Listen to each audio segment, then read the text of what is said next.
નમસ્તે મિત્રો. ભગવતપાદ આદિ શંકરાચાર્યજીનો પ્રાદુર્ભાવ ઈસવીસન પૂર્વે 507માં થયો હોવાનું પ્રમાણિત થયું છે. જોકે આ વિષય ઉપર પહેલેથી એકમત પ્રવર્તતો નહોતો. કેટલાક બીજા સમયમાં ઈસવીસનમાં એમનો જન્મ થયો હતો એમ પણ માનતા હતા, પણ અનેક સંશોધનો બાદ એ પ્રમાણિત થયું છે કે એમનું પ્રાગટ્ય ઈસવીસન પૂર્વે 507માં થયું હતું અને એમનું શિવલોક ગમન એ ઈસવીસન પૂર્વે 475માં થયું હતું. આદિ શંકરાચાર્યજી ભગવાન શિવનો જ અવતાર માનવામાં આવે છે. તેમનું પ્રકાંડ પાંડિત્ય બાલ્યાવસ્થાથી જ જોવા મળ્યું હતું, કારણ કે ભગવાન શિવ સ્વયં આ રૂપે અવતરિત થયા હતા, એટલે એમના જ્ઞાનની બાબતમાં તો પછી વિચારવાનું જ શું હોય. 3 વર્ષની વયથી જ એમણે આ અનેક વિષયો પ્રત્યેની વિદ્વત્તા બતાવવા માંડી હતી. 5 વર્ષની ઉંમરે તો એમણે ઘણા બધા શાસ્ત્રોનો અભ્યાસ કરી લીધો હતો અને 8 વર્ષની ઉંમરે તો વેદો, ઉપનિષદો, બ્રહ્મસૂત્ર અને તમામ પુરાણો અને ગ્રંથો અધ્યાત્મના એમણે આત્મસાત કરી લીધા હતા. 8 વર્ષની જ વયે એમને સંન્યાસ લેવાની ઈચ્છા થઈ હતી. આદિ શંકરાચાર્યજીનો પ્રાદુર્ભાવ વૈશાખ સુદ 5મના દિવસે શિવગુરુ નામના નાંબુદ્રી બ્રાહ્મણ કુળમાં થયો હતો. શિવગુરુ એમના પિતાજી હતા અને આર્યાંબા, જેમનું એક બીજું નામ સુભદ્રા પણ હતું, તે તેમના માતા હતા.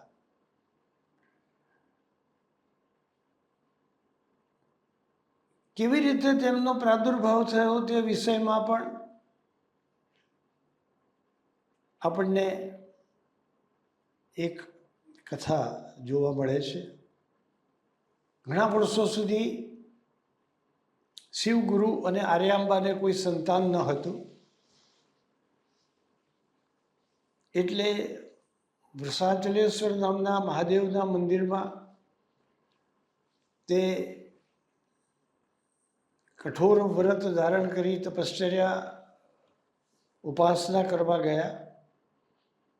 ત્યાં એમણે ભગવાન શિવની સાચા હૃદયથી આરાધના કરી. ભગવાન શિવે સ્વપ્નમાં દર્શન આપ્યા અને તેમને પૂછ્યું કે શું તમારે સામાન્ય બુદ્ધિના હોય એવા લાંબા આયુષ્યવાળા અનેક પુત્રો જોઈએ છે, કે પછી અલ્પ આયુષ્ય હોય પણ અત્યંત મેધાવી, પરમ જ્ઞાની અને સર્વગુણ સંપન્ન એવો એક પુત્ર જોઈએ છે. આ બેમાંથી તમે જે કહો તે પ્રમાણે હું તમને વરદાન આપું. તો શિવગુરુ અને આર્યામાએ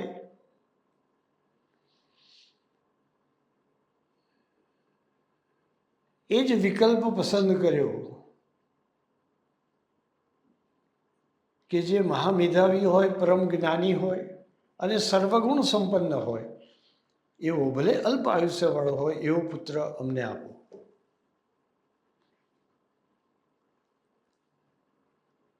એમની પસંદગીથી ભગવાન શિવ પ્રસન્ન થયા અને ભગવાન શિવે પોતે જ અવતાર ધારણ કરવાનો નિશ્ચય કર્યો. ભગવાન શંકર પોતે જ પ્રગટ થયા એટલે એમનું નામ બાળપણમાં શંકર રાખવામાં આવ્યું.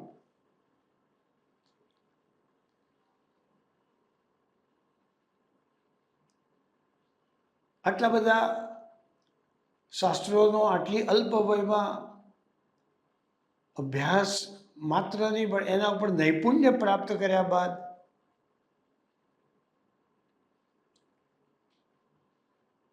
એમને જગતને વધારે જ્ઞાન આપવા માટે, મહાન ગ્રંથોની રચના કરવા માટે સંન્યાસ ધારણ કરી અને આગળ વધવાનો નિશ્ચય મનમાં થયો. એમણે માતાને સંન્યાસ આપવા માટે વાત કરી, પણ માતા કેવી રીતે આટલી નાની વયના બાળકને સંન્યાસ લેવા માટે સંમતિ આપે? એમણે સંમતિ ન આપી. એટલે એમણે એક યુક્તિ કરી.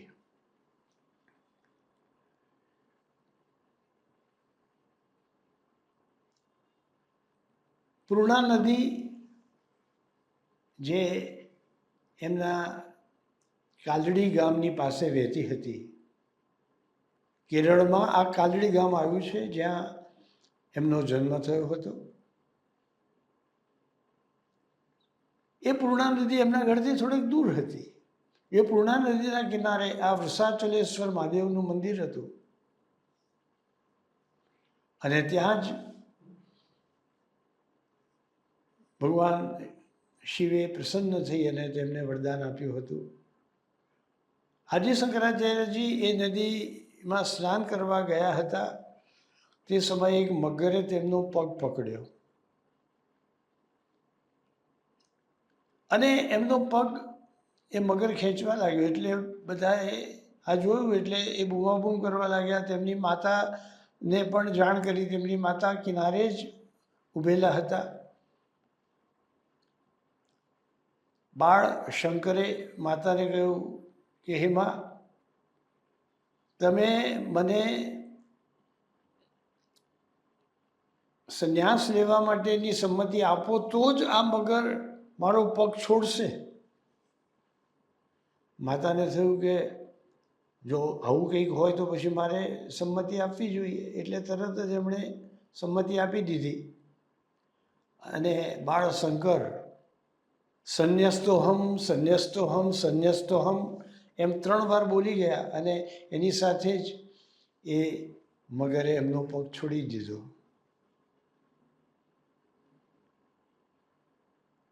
બાળપણની પણ એક બીજી અદ્ભુત ઘટના છે કે એમની માતાને પણ દરરોજ જે નદીએ સ્નાન કરવાનો નિયમ હતો. પૂર્ણા નદી એમના ઘરથી થોડીક દૂર હતી.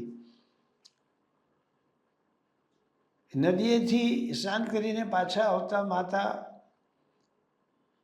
થાક લાગતો.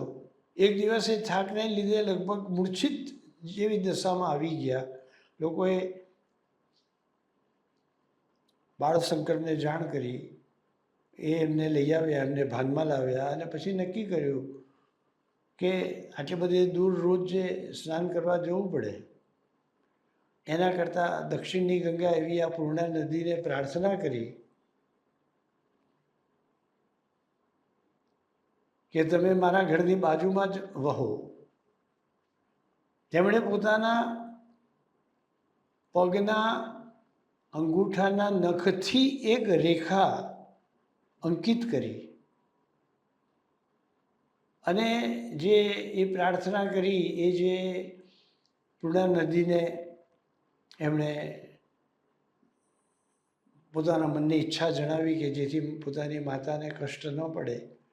એ સાથે જ પૂર્ણા નદીએ પોતાનું વેણ બદલી કાઢ્યું અને એ ત્યાં જ વહેવા લાગ્યા જ્યાં બાળ શંકરે પોતાના પગના નખથી રેખા કરી હતી.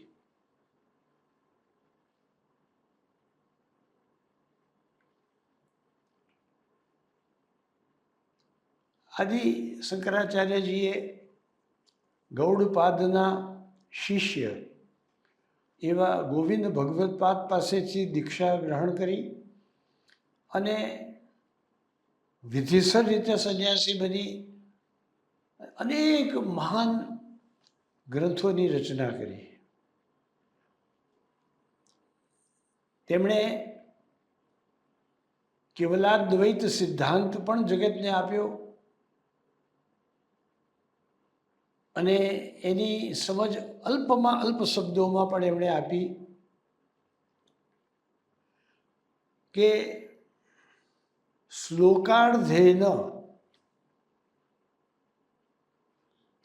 પ્રવક્ષ્યામિ, માત્ર શ્લોકના અડધા ભાગથી હું કહું છું કે જે વાત ગ્રંથ કોટિભિઃ, કરોડો ગ્રંથ આ વિષયમાં પોતાનો મત આપે, એ બધા પણ એક મતે આ જ વાત કહે છે.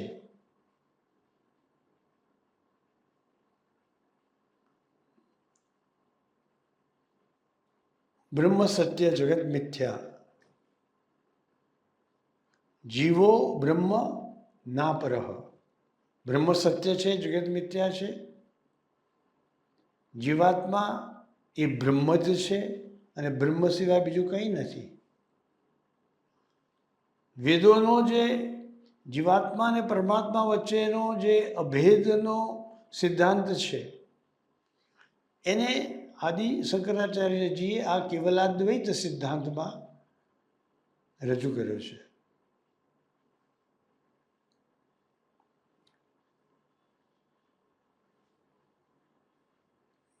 યદ ઉક્તમ ગ્રંથ કોટિભિઃ, કરોડો ગ્રંથોએ જે કહ્યું છે, શ્લોકાર્ધેન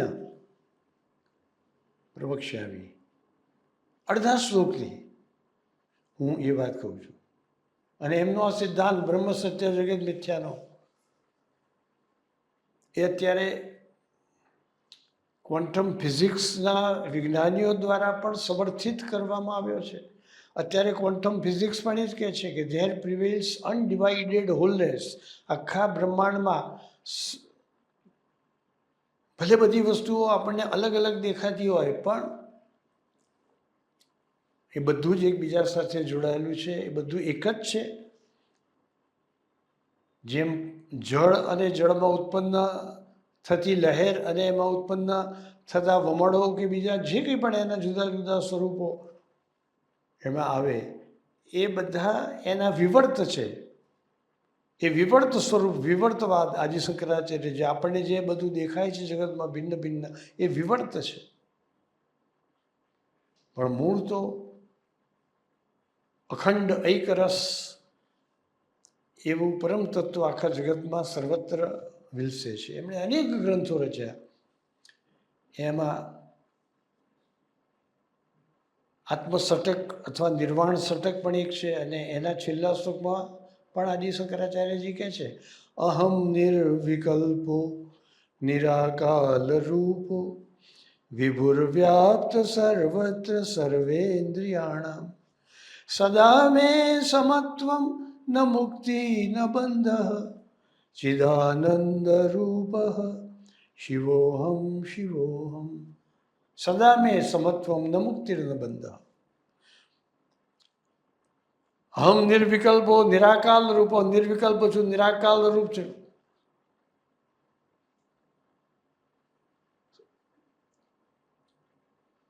વિભુર વ્યાપ્ત સર્વત્ર, આખા જગતમાં વ્યાપેલ પરમ તત્વ છે તે હું જ છું. ચિદાનંદ રૂપ શિવોહમ શિવોહમ. ચિદાનંદ સ્વરૂપ એ શિવ હું જ છું, એ સચ્ચિદાનંદ હું જ છું.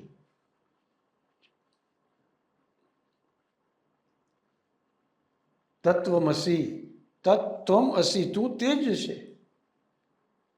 બ્રહ્મસ્ય સત્યસ્ય નાનાત્વમ, સત્યના અનેક જુદા જુદા રૂપ નથી. આ જગતમાં જે સત્ય છે તે કેવળ ઈશ્વર જ છે, તે પરબ્રહ્મ જ છે.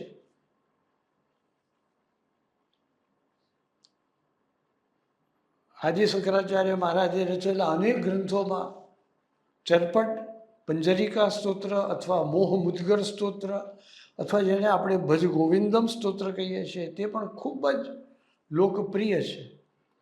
અને એના એક એક શ્લોક એ જ્ઞાન, વૈરાગ્ય, ભક્તિ, કર્મ એ બધા સિદ્ધાંતોને ખૂબ સુંદર રીતે રજૂ કરનારા છે. લોક જીભે પણ એ ગવાતા રહેતા હોય છે.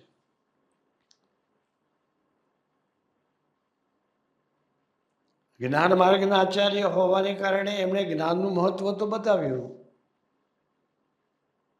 કુરુતે ગંગા સાગર ગમનમ વ્રત પરિપાલનમ અથવા દાનમ જ્ઞાન વિહીન સર્વમતેન મુક્તિમ ન ભજતી જન્મ શતેન. તો આમાં જ્ઞાનનો મહિમા છે. એ ગમે એટલા ગંગા સાગર જ્યાં ત્રિવેણી સંગમ થતો હોય તેની યાત્રા કરે, તેમાં સ્નાન કરે, વ્રતોનું પાલન કરે, દાન આપે, પણ જો એનામાં જ્ઞાન નહીં હોય, જ્ઞાનપૂર્વક આ બધી ક્રિયાઓ એણે નહીં કરી હોય, તો 100 જન્મ સુધી આ બધા પુણ્ય કાર્યો કરવા છતાં પણ તેને મુક્તિ મળી શકવાની નથી. ઋતે જ્ઞાનાદ ન મુક્તિ, જ્ઞાન વિના મુક્તિ મળી શકતી જ નથી. આ શ્લોકમાં તે વાતનું પ્રતિબિંબ છે. વૈરાગ્યની વાત પણ એમાં એમણે ખૂબ સુંદર કરી. સુર મંદિર તરુમૂલ નિવાસ શય્યા ભૂતલમ અજિનમ વાસ સર્વભોગ પરિગ્રહ ત્યાગ કસ્ય સુખમ ન કરોતિ વિરાગ. કોઈ દેવ મંદિરના વૃક્ષ નીચે નિવાસ કરવાનો હોય, પૃથ્વીનો પટ જ પથારી હોય, વૃક્ષની છાલમાંથી બનાવેલા વલ્કલ એ જ વસ્ત્રો હોય, સર્વભોગ અને પરિગ્રહનો ત્યાગ કરેલો હોય, એવું આ વૈરાગ્ય કોને સુખી નથી કરતો? તો ત્યાં વૈરાગ્ય અને અનાસક્તિ, અલિપ્તતાની વાત કરી. યલ લભસ્ય નિજ કર્મોપાતમ વિત્તમ તેન વિનોદય ચિત્તમ. તારા કર્મથી જેને જે મળે, જે કંઈ ઉપાર્જન થાય એમાં તો સંતોષ રાખી અને તારા ચિત્તને પ્રસન્ન રાખ. ભક્તિની વાત તો તેમણે ખૂબ સુંદર કરી. એક વૃદ્ધ વ્યાકરણના સૂત્રો ગોખતા હતા. એમણે કહ્યું કે વ્યાકરણના સૂત્રો ગોખવાથી મોક્ષ નહીં મળી જાય. ભજ ગોવિંદમ, ભજ ગોવિંદમ, ગોવિંદમ ભજ મૂળ મતે. હે મૂળ બુદ્ધિવાળા, તું ભગવાન શ્રી કૃષ્ણને ગોવિંદને ભજ. એક વાર નહીં, 2 વાર નહીં, 3 વાર કહ્યું.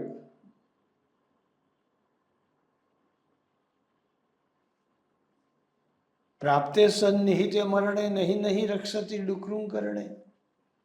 જ્યારે તારું મરણ નજીક આવી ગયું હશે ત્યારે આ વ્યાકરણના સૂત્રો તારો ઉદ્ધાર નહીં કરે.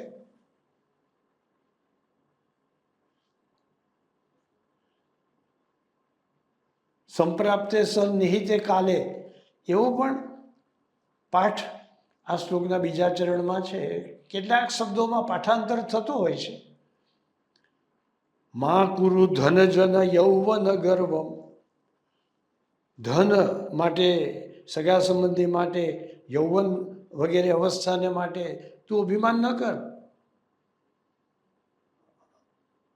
હરતિ નિમે સાત કાલહ સર્વમ. આંખના પલકારા માત્રમાં કાળ આ બધું હરી લેશે.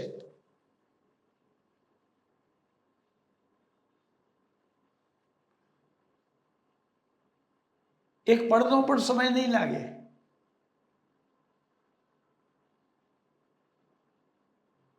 આ જ્ઞાનને ગ્રહણ કરી તું બ્રહ્મના પદમાં પ્રવેશ કર. તું બ્રહ્મ ભાવને તારા હૃદયમાં જગાડ.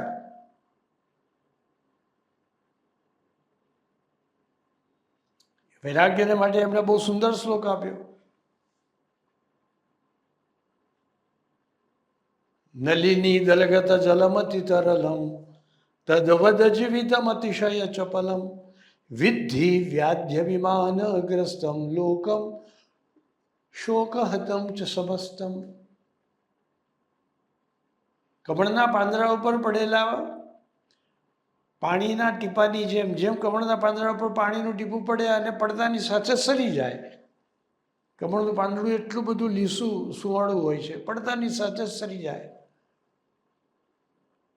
તદ્વત જીવિતમ અતિશય ચપલમ, જેવી રીતે આપણું જીવન પણ અત્યંત ચંચળ છે, ક્યાં વીતી જાય ખબર પડતી નથી. અને વિદ્ધિ વ્યાધ્યભિમાનગ્રસ્તમ લોકમ શોકતમ ચ સમસ્તમ, અને આ શરીર ગમે ત્યારે ગમે તે રોગનો ભોગ બની જાય તેવું છે. એમાં કામ, ક્રોધ, લોભ, મોહ, મદ મત્સર જેવા વિકારો ગમે ત્યારે આવી જાય તેમ છે. આ જગત શોકથી, વિષાદથી હણાયેલું છે. આ જગતની અનિત્યતાનો વિચાર કરીને, આ જગતના માયા મોહ વગેરેનો વિચાર કરીને પણ તું તારા મનને વિરક્ત બનાવી અને ભગવાનની ભક્તિમાં તું પ્રવૃત્ત કરી દે. બ્રહ્મપદમ ત્વમ પ્રવિશ વિદિત્વા, બ્રહ્મપદમાં તું પ્રવિષ્ટ થઈ જા. અને બ્રહ્મપદમાં પ્રવિષ્ટ થઈ ગયા પછી તો બ્રહ્મ સાથે ચિત્તનું જોડાણ થઈ જાય પછી તો લેશ માત્ર દુઃખ રહેતું નથી, લેશ માત્ર કોઈ ક્લેશ રહેતો નથી, કોઈ વિકાર રહેતો નથી. આ શ્લોકમાં એમણે બહુ સુંદર બતાવ્યું કે તમારે જે કંઈ કરવાનું છે તે એટલું જ કરવાનું છે કે તમે બ્રહ્મ સાથે સદાય, પરમાત્મા સાથે સદાય જોડાયેલા રહો. બહારથી તમે કઈ ક્રિયામાં રત છો એ બહુ મહત્વનું નથી, પણ અંદરથી તમે બ્રહ્મ સાથે જોડાયેલા હશો, અંદરથી તમે ભગવાનને તમારા અંતઃકરણમાં ધારણ કરીને જો જીવન જીવતા હશો તો તમારા જીવનમાં સુખ અને આનંદ જ છે. યોગરતો વા ભોગરતો વા કામરતો વા કામ વિહીન યસ્ય બ્રહ્મણી રમતે ચિત્તમ નંદતી નંદતી નંદત્યવ. તમે બહારથી યોગ કરી રહ્યા છો કે સંસારના ભોગ ભોગવી રહ્યા છો એ ગૌણ છે. તમે કામનાઓનું સેવન કરી રહ્યા છો કે કામનાઓનો ત્યાગ કરી દીધો છે એ પણ આ સંજોગોમાં સામાન્ય બાબત છે, ગૌણ છે. યસ્ય બ્રહ્મણી રમતે ચિત્તમ, જેનું ચિત્ત બ્રહ્મમાં રમણ કરવા લાગે છે, નંદતી નંદતી નંદત્ય, એના જીવનમાં આનંદ આનંદ અને પરમ આનંદ છવાયેલો જ રહે છે. તો આપણા જીવનને આ રીતે આપણે સદાયને માટે બ્રહ્માનંદમાં, પરમાનંદમાં રમમાણ રાખવું હોય તો આપણે આદિ શંકરાચાર્યજીએ બતાવ્યું છે એ પ્રમાણે કેવલ અદ્વૈતનો સિદ્ધાંત આપણા ચિત્તમાં ઉતારીને એ જ્ઞાનને ધારણ કરીને સર્વ કર્મો પરમાત્માને સમર્પિત કરીને સંસારની બાબતોમાં વિરક્તિ, અનાસક્તિને ધારણ કરીને કેવલ ભગવાનની ભક્તિમાં તલ્લીન રહેવું જોઈએ. દરેક માનવીએ જીવનમાં દરરોજ જે 4 વસ્તુ કરવી જોઈએ. કઈ 4 વસ્તુ? જ્ઞેયમ ગીતા નામ સહસ્ત્રમ ધ્યેયમ શ્રીપતિરૂપમજસ્રમ નેયમ સજ્જન સંગે ચિત્તમ દેયમ દીન જનાય ચ વિત્તમ. કેટલી સુંદર કવિતા છે અને કેટલો સુંદર ભાવ છે અને કેટલી સુંદર રીતે જીવનની દિનચર્યા આપણને બતાવી છે. દરરોજ ભગવાનના નામ ગાવા,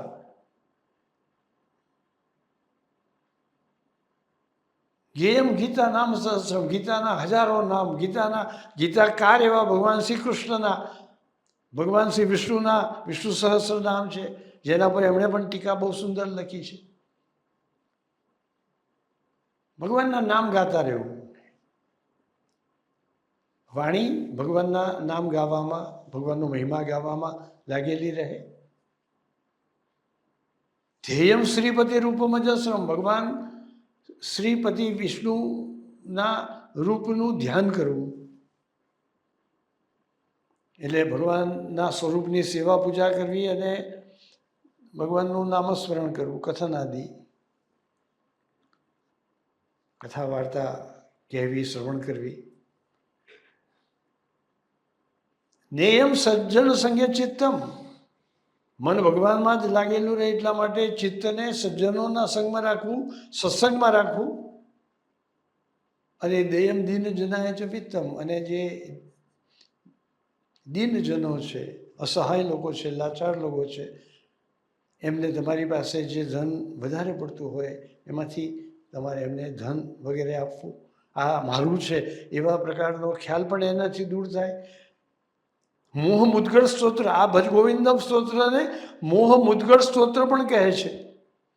મોહને તોડવા માટે, મુદ્ગર એટલે હથોડો, મોહને તોડવા માટે જે હથોડા રૂપ કામ કરે એવા સુંદર શબ્દો છે, એવા સુંદર સ્તોત્ર છે. શું કરવું જોઈએ? સત્સંગત્વે નિસંગત્વમ, પહેલાં સત્સંગ કરો, સત્સંગ કરતાં કરતાં પછી નિસંગપણાને પ્રાપ્ત કરો. નિસંગત્વે નિર્મોહત્વમ, નિસંગમાં આવ્યા પછી તમામ વસ્તુ પરના મોહને દૂર કરી દેવો, નિર્મોહત્વને પ્રાપ્ત થવું. નિર્મોહત્વે નિશ્ચલ તત્વમ, નિર્મોહત્વની સ્થિતિ આવતા નિશ્ચલ તત્વની અનુભૂતિ થાય છે.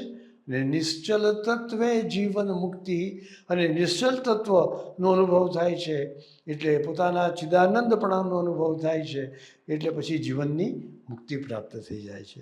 આ રીતે આદિ શંકરાચાર્યજીએ એમના અનેક ગ્રંથોમાં, જેમ કે વિવેક ચૂડામણી છે, અને એ સિવાય બીજા કેટલાય એવા ગ્રંથો છે કે જે ગ્રંથોમાં આપણને ડગલે ને પગલે એ જ્ઞાન આપે છે. પ્રબોધ રત્નાકર છે, એ અનેક પ્રકારથી આપણા વૈરાગ્યને, આપણા ભક્તિભાવને જાગૃત કરે છે, અને આપણને એ વધુ ને વધુ આધ્યાત્મિક માર્ગ ઉપર આગળ વધારી છેવટે એ આપણું જે અસલ સ્વરૂપ છે ચિદાનંદ રૂપ, એ ચિદાનંદ સ્વરૂપને, એ આપણા અંદર રહેલા શિવ સાથે આપણા જીવ તત્વને એ જોડી દેવાનું મહાન કાર્ય કરે છે. આવી મહાન સેવા આદિ શંકરાચાર્ય મહારાજે ભગવાન શિવના અંશ રૂપે અવતરિત થઈને આપણને આપી છે. આપણે એમને નમસ્કાર કરીએ.